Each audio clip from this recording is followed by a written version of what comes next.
Bonjour, chers auditeurs, auditrices de Derrière l'image. Toujours 1 heure de cinéma à Radio Centre-Ville. Guy Ménard à l'animation, accompagné de Robert Daudelin. Bonjour Robert. Et aujourd'hui, on va se promener. On va se promener... Il fait bon, c'est le temps qu'il faut pour se promener. Exactement. On va aller en Catalogne.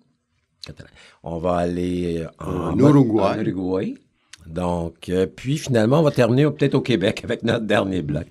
Donc, nous allons recevoir Catherine Jerkovitch pour parler des routes en février dans notre deuxième segment de l'émission. Et nous recevons en ce début d'émission Alexandre Chartrand. Bonjour Alexandre. Oui, bonjour. Bonjour Alexandre. Afin de discuter avec un sourire la Révolution. Oui. Et c'est peut-être intéressant de situer, je veux dire, ce film-là, parce que c'est pas une suite, mais c'est la deuxième partie d'un film qui s'appelait Le Peuple interdit. C'est le deuxième chapitre d'une même histoire, effectivement. Effectivement. Alors que la première partie était plus la montée un peu nationaliste et cette force, je veux dire, du peuple catalan à donner un souffle, je veux dire, à leur autonomie. Pour le premier, mon objectif, c'était vraiment de suivre des militants. Parce que c'est ça qui m'avait impressionné au départ quand j'ai commencé à penser au premier film. Moi, ce qui m'impressionnait, c'était la quantité de gens qui sortaient dans les rues pour manifester pour l'indépendance.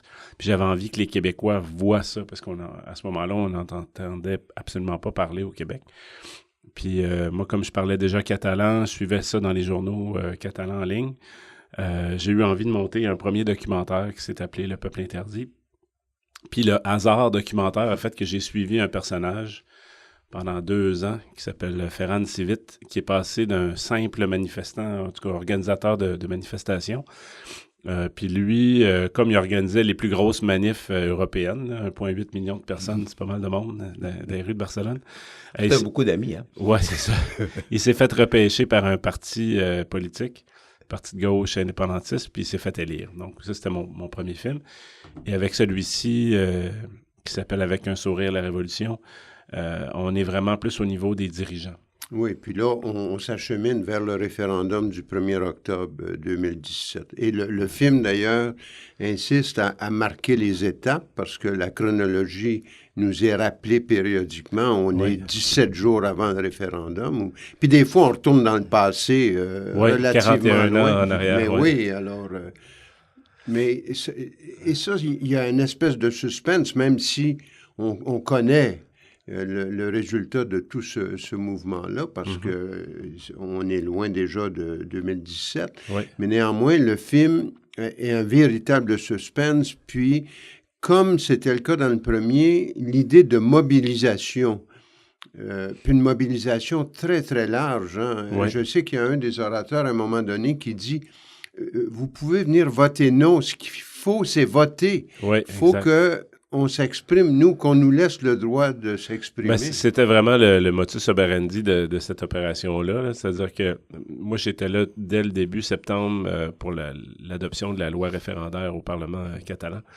Puis de tous les discours, c'était toujours ça le discours ambiant, c'est-à-dire nous, on veut pas limiter les gens qui veulent venir voter. Non, on veut pas les empêcher de voter. On veut, au contraire, qu'ils se prononcent. On veut montrer qu'il y a un mouvement légitime, qu'il y a une demande légitime. Puis effectivement, les sondages donnaient au-dessus de 80% les Catalans qui soutenaient la tenue du référendum, peu importe s'ils voulaient voter oui ou non à ce référendum-là, plus de 80% des Catalans étaient d'accord avec la tenue du référendum. Mais donc, ça a été interdit par Madrid. Oui, oui. Mais il y a une chose très belle aussi. Tu insistes beaucoup dans les images, mais il y a beaucoup d'intervenants qui insistent aussi à parler de la force de la rue. Il y a quelqu'un qui dit « La République naît dans la rue ». Ouais. Et là, les images sont là pour nous convaincre de ça. Hein? Oui, effectivement, mais ce mouvement-là a pris vraiment son envol. Puis moi, j'ai eu vraiment l'impression d'assister au début d'une révolution à partir du 20 septembre au matin. Le 20 septembre, on s'est réveillé. Moi, j'avais mon téléphone qui faisait du bruit assez tôt pour des gens qui m'avertissaient. La Guardia civile vient de commencer des descentes dans les ministères catalans. Donc la police rentrait dans les ministères catalans puis arrêtait des hauts fonctionnaires catalans, ceux qui étaient en charge des ministères qui étaient les plus actifs pour l'organisation de ce référendum-là. Puis à partir de là, spontanément, les Catalans sont sortis dans les rues de Barcelone, puis ils se sont mis à bloquer des rues. Tu sais, c'était pas organisé, il n'y avait pas eu de demande. Ouais, c'est vraiment spontané. Les gens sont sortis dans la rue pour manifester leur désaccord avec cette façon de faire-là de la police espagnole. Puis se sont massés en très, très grand nombre devant les ministères perquisitionnés pour empêcher la police de ressortir. Oui, ça, c'est assez réussi. Tout ça est pacifique, c'est-à-dire qu'ils n'agressent pas la police, mais ils sont là massivement devant les portes pour les empêcher de ressortir des ministères. Et donc, à partir de là, moi, j'avais vraiment un sentiment de vivre une révolution. Est-ce que c'était vraiment un sentiment d'indignation très, très fort qui était porté par cette foule-là? Lorsqu'il y a eu le printemps érable, je me rappelle avoir rencontré plusieurs cinéastes, documentaristes québécois qui mentionnaient à quel point c'est difficile de filmer, je veux dire, des mouvements populaires. Parce qu'on ne sait jamais par quel bout les prendre, parce que, je veux dire, il y a plusieurs manifestations à droite et à gauche, et de trouver, genre, le point central, un nœud pour arriver à rendre, finalement, ce mouvement-là, pour une personne qui n'est pas sur place, rendre ça concret, c'est extrêmement difficile. Ouais. Dans ton cas, comment ça s'est fait? Comment tu as pu, je veux dire, réussir à rentrer à l'intérieur, d'être en contact avec des dirigeants qui étaient parfois un peu cachés? Ouais. C'était pas évident de trouver un fil conducteur. Mais ça a été aussi mon grand... j'étais très angoissé pendant ce tournage-là, je vous l'avoue. Parce que c'est difficile de prévoir, je veux dire, les perquisitions, la police n'appelle pas personne pour leur dire on s'en va descendre dans tel ministère. Là. Je veux dire, ils font leurs actions, puis moi, c'était dans mes grands stress, c'était de rater, tu sais, de pas avoir, parce que je veux dire, c'est un film, il faut que je montre les choses, je peux pas juste en parler, il faut que j'aie quelque chose à montrer. Puis je vous avoue que toute la durée de ce tournage-là, ma grande préoccupation, c'était de montrer les choses, puis de savoir où aller, à qui parler, puis tout ça. Mais donc, on s'est débattu pendant moi, j'ai été là presque 2 mois, là. Puis donc, je pense avoir réussi à trouver des moments, ou à tout le moins à distiller ça. C'est la force du film, parce qu'on a l'impression de vivre de l'intérieur un peu ces changements. Notamment le choix de l'école où tu t'installes le jour du référendum comme tel, avec la préparation la veille au soir, puis le lendemain, puis la Guardia civile qui débarque là-dedans. Ça, c'est pas joyeux. Non, effectivement, ça a été... c'était une de mes préoccupations, d'ailleurs, c'est qu'on savait que la police allait intervenir. Mais où? Mais c'est ça, c'est de savoir à quel endroit, où, parce qu'on ne pouvait pas être partout. On était une petite équipe de 4 personnes. On avait une caméra pour tourner, fait que... fallait pas qu'on rate notre coup, si on veut.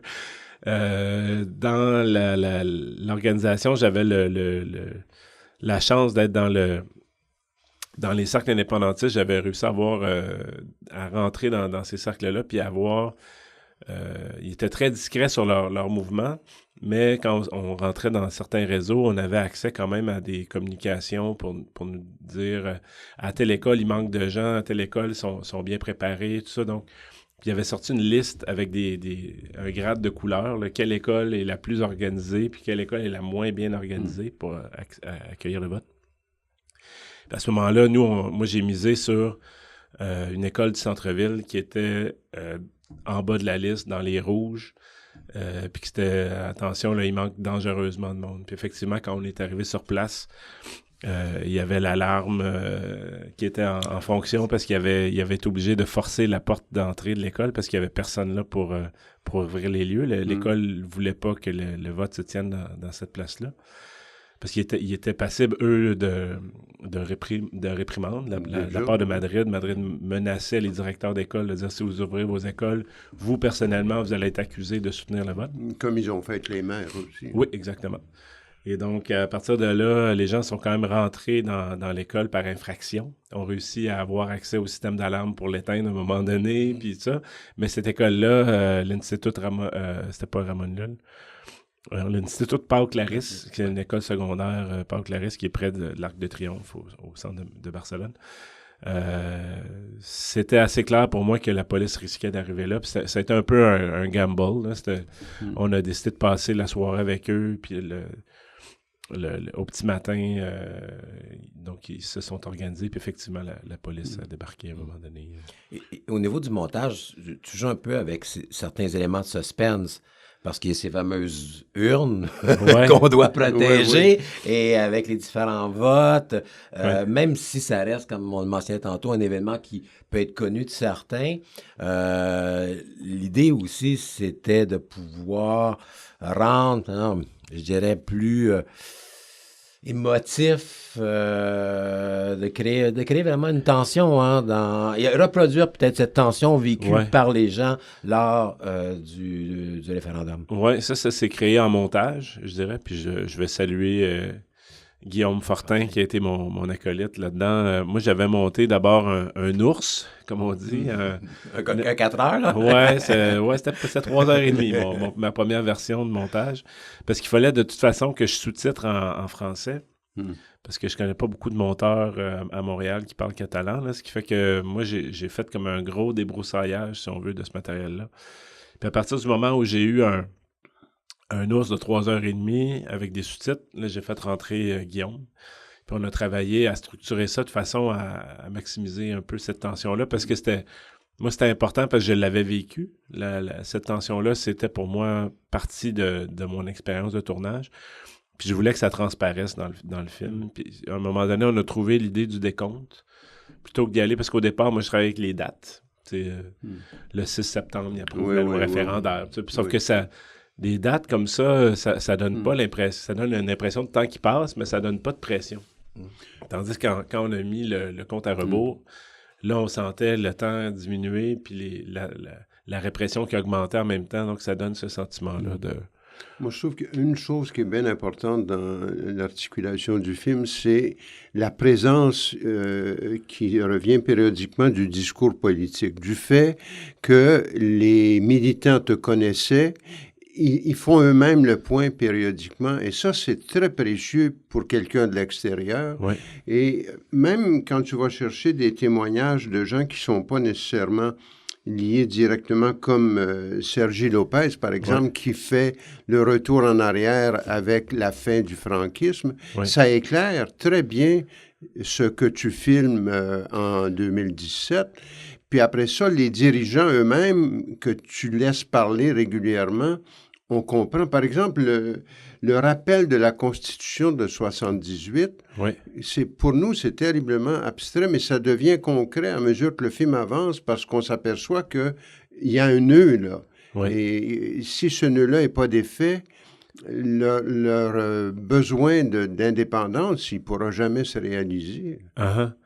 Oui, ça, c'est une de mes grandes préoccupations. Avec le film précédent, c'est la même chose, puis avec celui-ci, c'est ça aussi, c'est que je veux pas tomber dans le film éducatif. Puis à un moment donné, donner de l'information, pour moi, c'est important de rester dans quelque chose d'émotif qui transmet une émotion. Puis quand on rentre trop dans des détails pratiques, puis de toute façon, je me dis, à l'ère d'Internet, si mon film pique assez la curiosité, mon souhait, c'est que les gens aillent consulter sur Wikipédia. Il y a déjà amplement d'informations pour apprendre tous les détails de ces dédales-là, mais au moins amener ça en avant puis faire sentir que ça a une influence dans leurs actions, comme Sergi Lopez qui évoque la fin du franquisme, la Guardia civile. On comprend que la Guardia civile est là depuis longtemps, que leurs actions est liées un petit peu à l'histoire espagnole. Et donc, pour moi, l'important, c'était de rester dans l'émotion plutôt que de tomber dans le didactique puis le film éducatif. Le personnage de Louis Lac t'aide beaucoup dans parce que lui, ces images de jeunes chanteurs qui viennent assez tôt dans le film et qui reviennent plus tard, déjà viennent nous chercher. Hein. Louis, j'aurais aimé faire... En tout cas, on pourrait faire un film sur Louis Lac. Oui, c'est un personnage. C'est un gars, j'aurais aimé ça, avoir plus accès à lui, mais il était extrêmement en demande, puis j'avais accès à lui, on se côtoyait presque quotidiennement, mais je veux dire, il était très occupé, puis on le suivait, puis tout ça, puis Louis Lac, c'est un personnage fascinant, parce que c'est un chanteur qui a écrit en catalan, qui chantait en catalan alors que le catalan était interdit d'utilisation, finit par se faire... forcé à l'exil, parce qu'il était menacé, ses chansons étaient trop revendicatrices. En même temps, il avait été approuvé, ça c'est un des grands paradoxes de cette affaire-là, l'Estaca. Qu'on va présenter tantôt. Ouais, qui est devenu un hymne antifranquiste par excellence, là. Le texte a été approuvé par les bureaux de censure espagnols. Ils ont reçu ce texte-là, ils l'ont lu, approuvé. Il y a une photo qui existe de ça, le certificat d'approbation de la chanson L'Estaca par en tout cas, les autorités espagnoles approuvent, ils ont enregistré ça, c'est sorti. Puis après ça, ils se sont rendus compte de leur erreur, parce que c'est rapidement devenu une chanson porte-étendard, là, tu sais. Puis encore aujourd'hui, c'était entamé dans les manifestations partout. Les gens la connaissent par cœur, cette chanson-là. Et il y a ces personnages-là, mais il y a aussi, Carlos Puigdemont, qui était déjà à l'époque pas recherché, mais qui était suivi. Donc, ça ne va pas être évident de pouvoir, arriver, même vous, à le suivre quand on sait qu'il fallait qu'il se faufile de la garde civile, il fallait qu'il se cache à certains endroits. Oui, c'est ça. J'imagine là, que le cinéaste, il commence à faire du cinéaste guérilla à ce moment-là. Oui, c'est ça, mais voyez-vous, la journée du vote, j'ai pas eu accès à mes personnages. C'était un petit peu une de mes déceptions, mais je l'avais accepté, puis je savais que quand Puigdemont est allé voter, il y a eu de la misère parce que avant même qu'il arrive, le bureau de vote où il était censé aller avait été attaqué par la Guardia civile puis il avait pris les urnes. Puis il savait où il devait voter. Hein? Oui, c'est ça, exact. Il savait où il avait voté, mais lui, il s'était caché parce qu'il s'attendait à se faire arrêter en même temps. Fait qu'il était très il faisait vraiment attention à ses déplacements puis c'était difficile de savoir où il était exactement. Ça, pour un documentariste, c'est assez stressant. Mon personnage, il est où, là? Oui. Mais en même temps, c'est assez... Comme lui, c'est un personnage très public, on l'a vu souvent aux infos, on l'a entendu. C'est important que dans le film, il y a beaucoup la parole est donnée à d'autres. Il y a une femme, par exemple, là, que tu arrives à interviewer, même qui parle en français, qui est très articulée, puis l'information qu'elle nous donne, c'est déterminant pour comprendre les enjeux. Mireya, qui est une élue pour le parti de gauche, la Coupe. Oui, elle, c'était un bon personnage, puis je l'avais ciblé. Ça fait longtemps que je voulais l'avoir dans... En fait, j'aurais aimé ça avoir des gens de ce type-là pour le peuple interdit. J'avais pas réussi à entrer en contact avec eux, mais voyez-vous, Mireya, elle a fait son doctorat ici à Montréal, en urbanisme, en aménagement du territoire. Puis elle parle quand même un bon français. Ça fait plusieurs années qu'elle est retournée là-bas. Mais c'est une élue. En plus, elle, sa particularité, c'est qu'elle n'est pas catalane, elle est occitane. Ah oui. Fait que sa langue maternelle, c'est l'occitan. Puis il y a une petite portion de la Catalogne qui a la langue, c'est une langue officielle en Catalogne. Les bulletins de vote, d'ailleurs, étaient en trilingue occitan, catalan et espagnol. Mais donc, Mireya, c'est quelqu'un qui est très articulé et qui était la leader parlementaire à ce moment-là de son parti. Un peu à l'image de Québec solidaire ici. C'est un parti qui n'a pas de chef. Mais en Chambre, il faut qu'il y ait quelqu'un qui soit le leader. Elle était désignée comme leader parlementaire à ce moment-là. Il y a un personnage, à un moment donné, c'est peut-être là, qui dit, en parlant des Catalans, c'est un peuple joyeux et combatif. Ouais. Et ça, je pense que c'est une des choses qui sort du film de façon assez étonnante, parce qu'on est dans un contexte de lutte, puis quand la Guardia civile intervient, c'est pas des blagues, là. Ils font face à... C'est vraiment la répression dure, mais à travers ça, il y a une joie dans la rue toujours qui est extraordinaire et que le film traduit très bien. Ben, merci. D'ailleurs, ils ont appelé ça eux-mêmes... La Révolution des sourires. Moi, je côtoyais pour le précédent film, je côtoyais Mireille Casal, qui était la doyenne un peu de ce mouvement-là, qui est décédée aujourd'hui, mais elle avait commencé à appeler ça la Révolution des sourires dès peut-être 2013, 2014, parce que les grandes manifestations indépendantistes étaient toujours, donnent l'impression d'un festival. C'était vraiment un mouvement qui est très, très... joyeux, avec des chansons. Puis, oui, mais dans le film précédent, il y avait le coup de la pyramide humaine. Oui, c'est ça. Oui, mais encore là, oui, c'est ça. Dans mon film, j'en ai juste mis une. Pour faire un peu un clin d'œil. Plus modeste, là, oui. Pyramide à trois personnes. Là. Mais donc, ça, c'est une de leurs traditions. Puis, je veux dire, ça, on l'en voyait continuellement. Les gens pratiquent beaucoup ce sport-là, les tours humaines. Puis, dans les manifs, continuellement, il y a des gens qui font des tours humaines, ça chante des chansons, ils ont des... Puis donc, ils ont appelé ça, c'est ça, la révolution des souris. Des souris. Mais qui est aussi représentatif de un peu la conception que les Catalans ont de la démocratie, parce que ça revient régulièrement. On a mentionné tantôt, c'était de voter, et lorsqu'il y avait une répression de la Guardia civile, c'était toujours finalement d'éviter la confrontation. Ouais. Il y avait un côté un peu pacifique. Ouais, le mot d'ordre, c'était vraiment de ne pas répondre à la provocation ou au coup. Parce qu'il y a aussi des agitateurs. Puis moi, on a été témoin de ça. Je ne l'ai pas mis dans mon film, mais on a été témoin dans les manifestations où on se trouvait. Souvent, il y avait des gens qui arrivaient puis qui provoquaient les gens.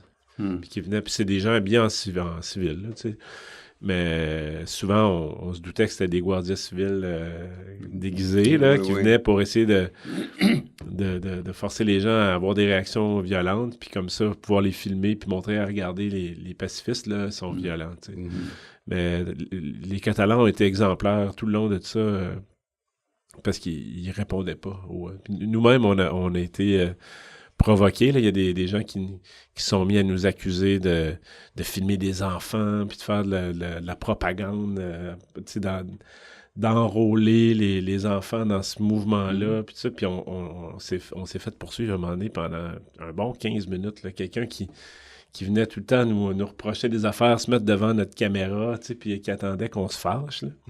Ça, on l'a vécu aussi. Est-ce que tu penses que tu as été suivi par la Guardia civile pendant le tournage? J'ai peut-être pas suivi, mais moi, à un moment donné, on était un peu parano, là. On cachait nos disques durs, puis parce que le matériel de tournage, j'en avais peur de se le faire piquer à un moment donné, puis on avait aussi séparé les images, j'ai fait plusieurs copies, puis comme on partait pas tous sur les mêmes vols pour retourner, on s'était séparé le matériel de tournage. Allez, tu as évoqué tout à l'heure l'équipe de 4 personnes. Oui. Il y avait Piccoli qui faisait la caméra. Autrement, il y avait un preneur de son qui était toujours là. Thierry Bourgault, qui a fait la perche, la prise de son. Puis il y avait Benjamin Hogg, qui est aussi un documentariste qui a fait plusieurs films. Puis lui, c'était... En fait, même sur mon précédent film, il m'avait donné un coup de main aussi. C'était un bon ami. Puis là, il était un peu mon assistant à tout faire. Il faisait la photographie de plateau. C'est lui qui nous photographiait pendant le tournage. Je faisais des photos dans les manifs. Puis nous organisait l'horaire. C'était vraiment mon bras droit. Là. Éric Piccoli qui a fait des images magnifiques. On trouve une certaine similarité avec Le Peuple interdit. Hein? Je me rappelle ces images de plans d'ensemble où on voyait les manifestants, on voyait l'ampleur du mouvement. Oui. C'était repris au début d'une certaine façon pour peut-être annoncer qu'il y a une certaine continuité au Peuple interdit. Ben, je demeure le même gars. Là, c'est ça que je fais des films. Je pense que on n'en sort pas là, quand on a une façon de faire. Je sais pas, ça doit être ma méthode. Je sais pas. Non, mais c'est des très beaux plans. Et ça démontre assez bien l'ampleur du mouvement. C'était pas juste un petit mouvement d'une cinquantaine de personnes. Là. Il y a vraiment... Là, c'était, c'est ça. Puis encore à la fête nationale qui se retrouve dans mon film, le 11 septembre, c'est la fête nationale catalane. On voit au-dessus d'1 million de personnes dans les rues de Barcelone, là, qui est une manifestation annuelle maintenant depuis presque une dizaine d'années qui dépasse 1 million de personnes. Là, mais on n'en a pas parlé, mais j'aimerais ça qu'on revienne sur le début, en fait dans le générique où tu mentionnes que ce film est assumé. Que c'est ton seul et unique point de vue. Oui, c'est ça. Et déjà, on sait que c'est mon reportage de 1, mais pourquoi avoir enfoncer le clou. Non, mais presque l'obligation de finalement annoncer... On me l'a tellement reproché avec Le Peuple interdit. Ah oui? Oui, puis dans plusieurs événements, ça s'est revenu régulièrement. On te disait, vous n'êtes pas objectif. Ou exactement, c'est ça qu'on me reprochait de ne pas aller voir de l'autre côté, de ne pas donner des points de vue... balancés sur la chose, mais je veux dire, moi, je suis pas un journaliste, puis ça, je le clame depuis longtemps, là, mais je fais pas du reportage, puis j'ai pas de formation de journaliste. Moi, j'ai fait des arts visuels, puis du cinéma à l'université. Puis je suis un artiste, j'ai un point de vue, puis je veux dire, c'est pas un mal non plus. Le documentaire d'auteur offre un point de vue sur une situation. Puis c'est pour ça que je suis allé chercher la citation d'Albert Camus au début pour dire l'objectivité, c'est pas la neutralité. Absolument. Parce que on peut avoir un point de vue et donner de l'information qui est tout à fait valable. Là. C'est pas... j'ai un parti pris, mais je suis pas biaisé pour autant. Ouais. Non, parce que, par exemple, que le film rappelle à un moment donné qu'un personnage comme Rajoy est un héritier du franquisme, je trouve que ça éclaire le débat. Je veux dire, c'est lui qui envoie la Guardia Civile, c'est lui qui va fermer les ministères, fermer les comptes de banque. C'est des gestes forts, là. Mais c'est eux, ils nient presque ça, mais je veux dire, c'est un fait. Où est-ce que quand il y a eu l'amnistie générale en 1977, tous les franquistes ont été amnistiés. Il y a eu personne qui a été jugé pour quoi que ce soit. Il y a personne qui a fait de prison ou quoi. Puis ensuite, quand est arrivée la Constitution de 78, les partis ont pu se créer pour se présenter aux élections. Et les franquistes ont fondé l'Alianza Popular, qui est devenu le Partido Popular après. Puis donc, le PP a été au pouvoir presque majoritairement depuis ce moment-là. C'est eux qui ont gouverné majoritairement l'Espagne depuis ce temps-là.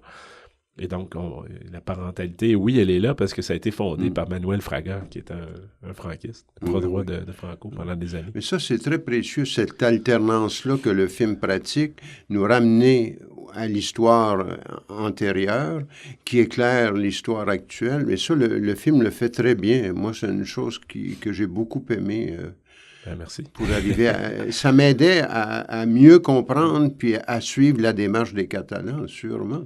Ben, tant mieux. Et à comprendre le présent. Oui, absolument. Parce que ce film-là est un point. Hein. Oui. Donc, c'est un moment d'une étape importante, ça, mais ça se poursuit encore aujourd'hui. Puis, il y a juste les derniers cartons où on explique que, Puigdemont est en exil, certains autres, ont eu des quittances à payer, certains sont emprisonnés. Ça aussi, je veux dire, c'est encore ce passé franquiste qui a même mise sur, je veux dire, la Catalogne.